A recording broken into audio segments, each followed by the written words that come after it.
Саламатсыздар ма оқушылар? Менің аты жөнім Нұртаева Сандуғаш Жолдасбекқызы. Бүгінгі өтетін сабағымыздың тақырыбы Қазақстанның пайдалы қазбалары. Химия 7-ші сынып. Оқу мақсаты: Қазақстан қандай минералды және табиғи ресурстармен бай екендігін және олардың кен орындарын білу. Қазақстан Республикасы жер қойнауында Менделеев кестесінің 99 элементі кездеседі. Соның 70 элементінің қоры мол. Оның 60 түрі өндіріледі. 6000-ға жуық алынатын кен орындары ашылған. Қазақстан қазба-қазына байлық жағына дүние жүзіндегі ең бай деген 10 елдің ішіне кіреді. Қазақстанның пайдалы қазбалары: тас көмір, қоңыр көмір, мұнай, табиғи газ, темір, марганец, хромит, вольфрам, молибден, никель, алюминий, мыс, полиметалл, алтын, асбест, фосфорит, ас тұзы, мирабелит, цемент, шыны құмы және тағы басқа қазба байлықтары кездеседі. Пайдалы қазбалар үшке бөлінеді: жанатын, рудалы және рудасыз. Жанатын қазба байлықтарға органикалық шөгінді тау жыныстар жатады. Рудалы, кенді қазба байлыққа магмалық тау жыныстар жатады.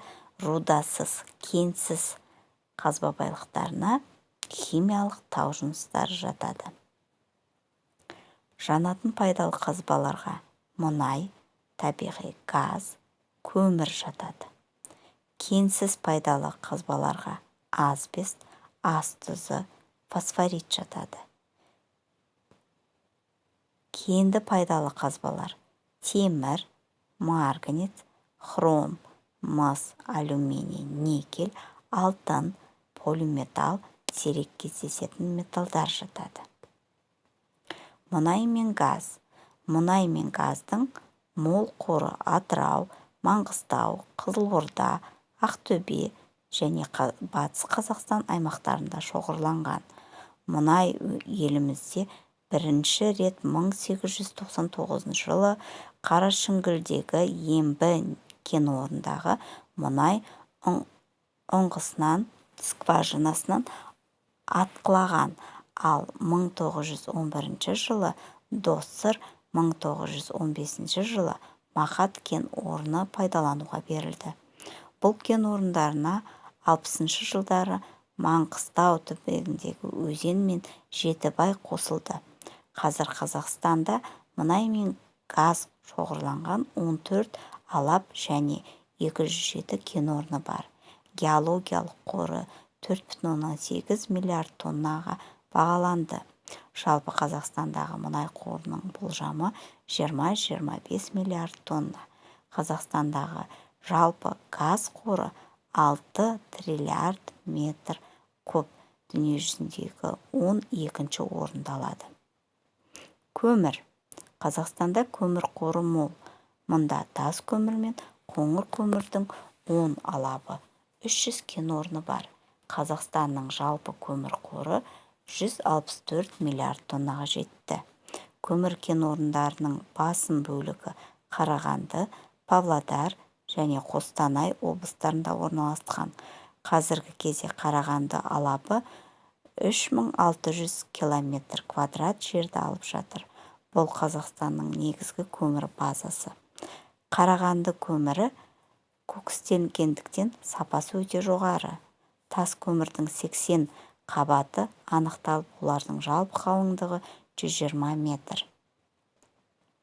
Көмірдің барланған жалпы қоры 60 миллиард тонна. Маңызы жағынан екінші орында Екібастұз көмір алады.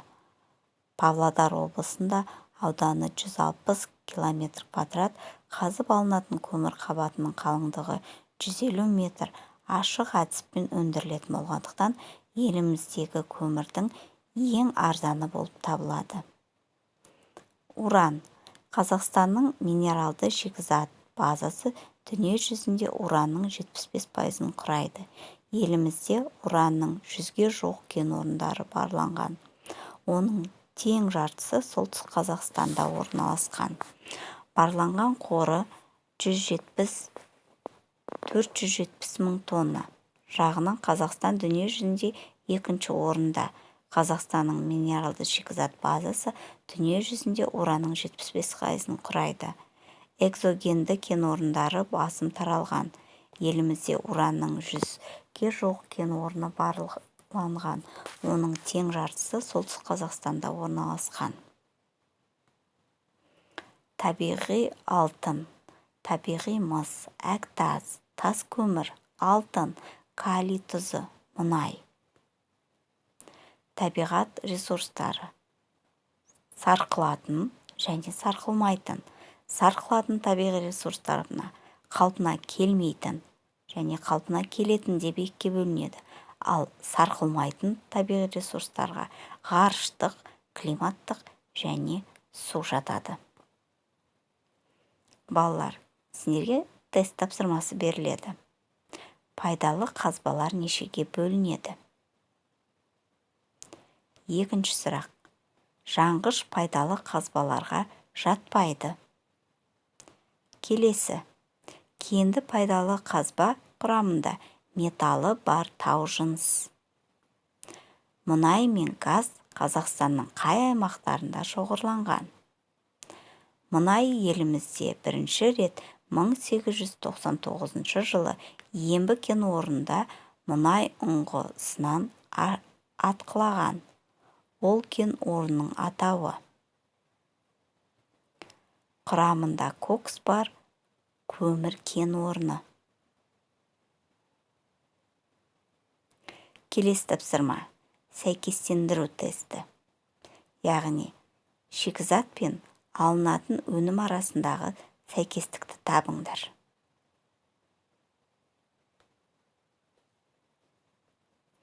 Енді балалар, бүгінгі сабаққа рефлексия жүргізейік. Білім теңізіне қайықты жіберіңіз. Тақырыпты жақсы меңгердім деп есептеген балалар өз қайығын білім теңізіне жібереді. Ал оған сенімсіз балалар ереже шығанағына қалады. Балалар, сендердің барлықтарыңда білім теңізіне қайықтарыңды жібердіңдер деген ойдамын.